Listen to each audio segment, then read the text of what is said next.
I wanted to come on this morning and have a little fun with everybody, and I want to give you a little analogy that will give you an idea of where we are, where we're going, what Mr. Mufara has done and is doing today, and it'll just give you a little clarity of what's happening right in front of our eyes. And again, I want to start with a little story. When you get together with people, whether it's family, whether it's friends, whether it's strangers, and you chat with them, eventually it comes down to something that's universal to all of us, and that's food. We all have to eat. And we love to talk about food. We love to talk about our favorite restaurant. We love to talk about how good it is and how good the food is. And toward the end of the conversation, eventually it gets down to dessert. It really does. And people will talk about their favorite dessert and just how awesome it is. And I found that most people, not all, but most people, they like pie. And they have a favorite recipe, a favorite pie that whether it's Boston cream pie, whether it's apple pie, strawberry pie, rhubarb pie, blackberry pie, they have a pie that they really, really like. And when it gets to me and I tell them what pie I like, you just kind of get a blank stare, because most people in my experience, they don't like cherry pie. And I tell them about this pie. We have a recipe in our family, it goes back a couple of generations, and we've been making it for a very, very long time.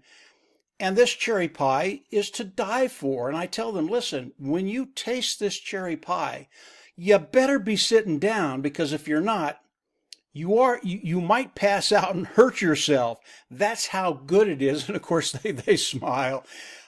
If they get a chance to taste the pie, and this has happened more than once, they'll come in and taste the pie hesitantly. And as they taste the pie, the smile comes on their face. And when they're done with that first piece, they go, that's how a piece of pie is supposed to taste. Now, maybe it's not their favorite pie, but it's right up there. That's how good it is. And obviously, I absolutely love that pie. How does that tie in with Mr. Mufara? Well, as we look at Mr. Mufara, as we look at what he's done, what he's developed over the past few years, it truly is remarkable. Mr. Mufara, he didn't come in and just take a test. He didn't take a bite. He built everything from the ground up. And this is something that's never been done before. It's something that's never been seen before. It's technology that has never been out there, cutting edge technology. And when you think about it, when you think about what Mr. Mufara has done and how he's done it, it's extraordinary. This is the best thing I've ever seen, and I don't think I'll ever see it again in my lifetime. It really is that extraordinary.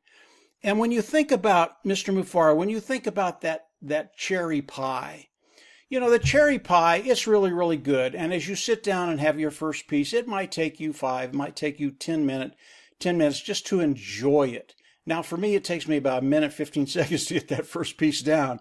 But you might sit there and enjoy the pie. The pie's not going to change your life. I mean, you're going to enjoy it. You're going to look forward to it in the future, but it's not going to change anything. It's not going to change your life. But what Mr. Mufara has done, it changes everything. When we're talking about business, when we're talking about those thoughts you've had for years that you didn't want to tell anybody because you'd never thought it could become a reality. All of a sudden, because what Mr. Mufara has done, those thoughts that you've had, all of a sudden, they become a reality. You start to think, yeah, I can get that done. We can do that. This is going to happen because of what Mr. Mufara has developed. Maybe he made the recipe and he built this from the ground up, really just with his tenacity, and he got it done. And today it is a reality. Now, Mr. Mufara has been putting notes in the back office. In the last note, I want to mention a couple of things. If you think this business is passive, you are wrong. Mr. Mufara, in the last note he put, it was note number 7, he said he's going to come out and he's going to be asking us questions that he wants you and I to answer.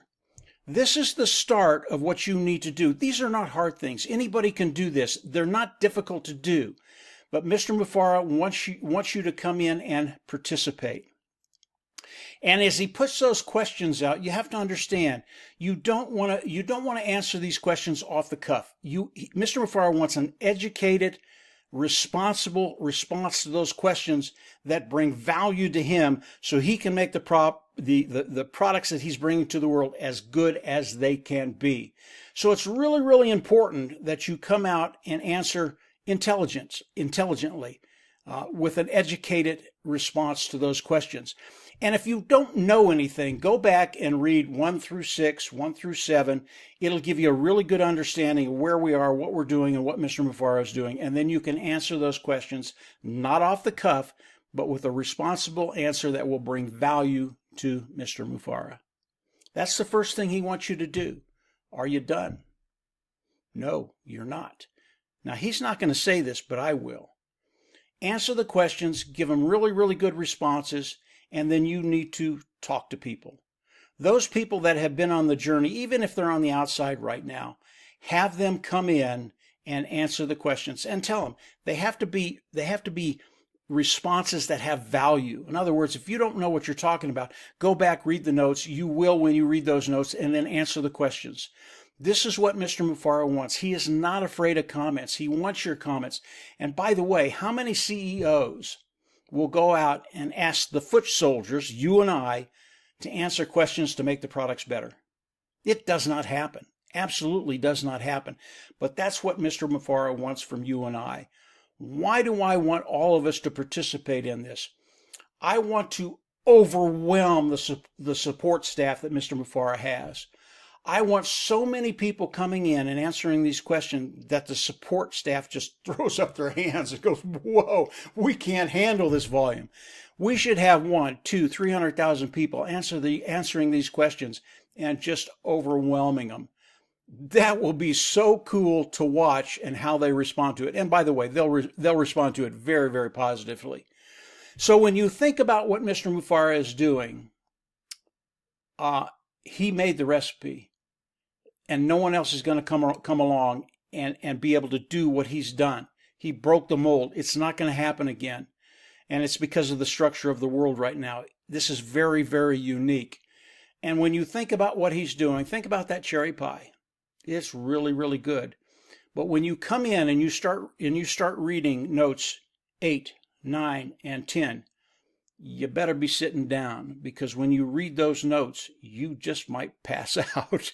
And when you wake up, those thoughts that were in the back of your mind, they are going to come to the forefront, and you're going to find out, yeah, this is something I can do because of what Mr. Mufareh is doing.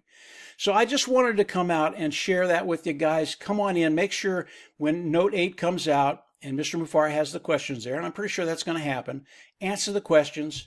Make your answers very, very intelligent. That will give Mr. Mufareh value and help him come out with the best product he absolutely possibly could, and then share it.